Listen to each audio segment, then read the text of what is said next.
ನಿಂದೇನು ತಪ್ಪಿಲ್ಲ.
ನಿನ್ನ ಪುಸ್ತಕದಲ್ಲಿ ಯಾವ ಕಾನೂನು ಇಲ್ವೇನಯ್ಯ?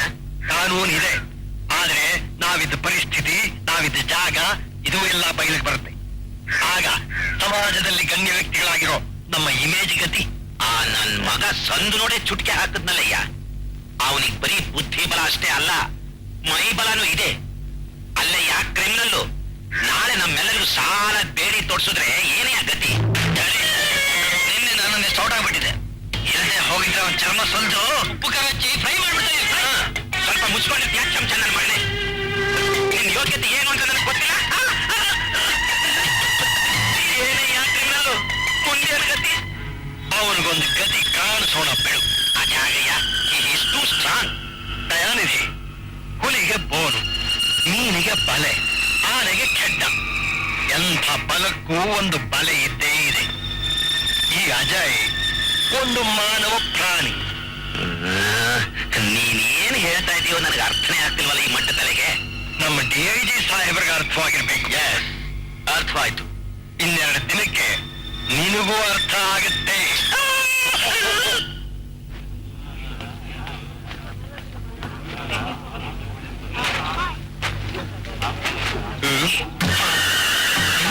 ಹೌದು, ನಾನೇ ಕೊಡು. ಜೈಲು ಶಿಕ್ಷೆ ಮುಗಿಸ್ಕೊಂಡು ನೇರವಾಗಿ ಇಲ್ಲಿಗೆ ಬಂದಿದ್ದೀನಿ. ನಿನ್ನ ಯಮಲೋಕ ಕಳಿಸಿ ಮತ್ತೆ ಜೈಲಿಗೆ ಹೋಗ್ತೀನಿ.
ಫೋಟೋ ಇಲ್ಲಿ ಯಾಕೆ ಬಂತು?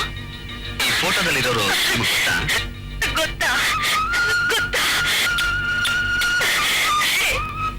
ಇವರು ನನ್ನ ಮಕ್ಕಳಪ್ಪ. ಇವನು ಅಜಯ್, ಇವನು ವಿಜಯ್. ಅಮ್ಮ, ನೀನು ಓ ಪಾರ್ವತಮ್ಮನವರು.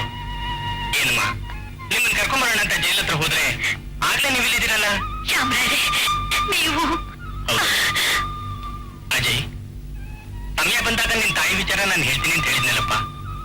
ಇವರೇ ಕಣೋ ನಿನ್ ತಾಯಿ ದೇವರು. ಅಮ್ಮ, ಇವನೇನಮ್ಮ ನಿಮ್ ದೊಡ್ಡ ಮಗ ಅಜಯ್.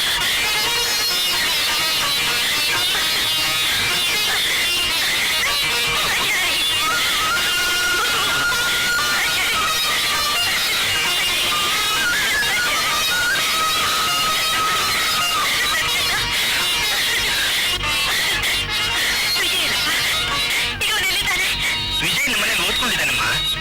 ಮುಂದೆ ತಿಂಗಳ ಪರೀಕ್ಷೆ ಇದೆ. ಪರೀಕ್ಷೆ ಮುಗಿದ ತಕ್ಷಣ ಕರ್ಕೊಂಡ್ಬಂದ್ಬಿಡ್ತೀನಿ.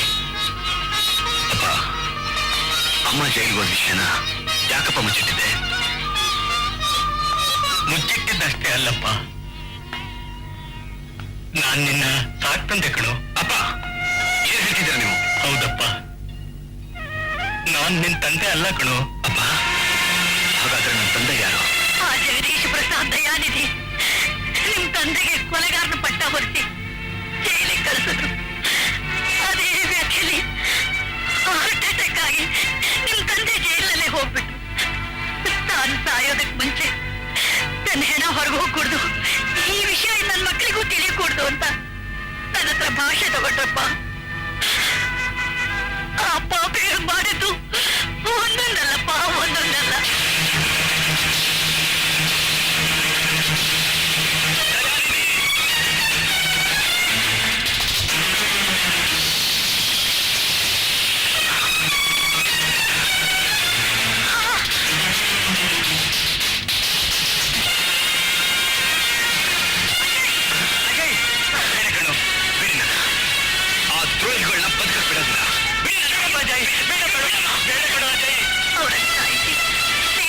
ಹೋಗ್ತೀಯ ಅಷ್ಟೇ ತಾನೇ ಅಜಯ್?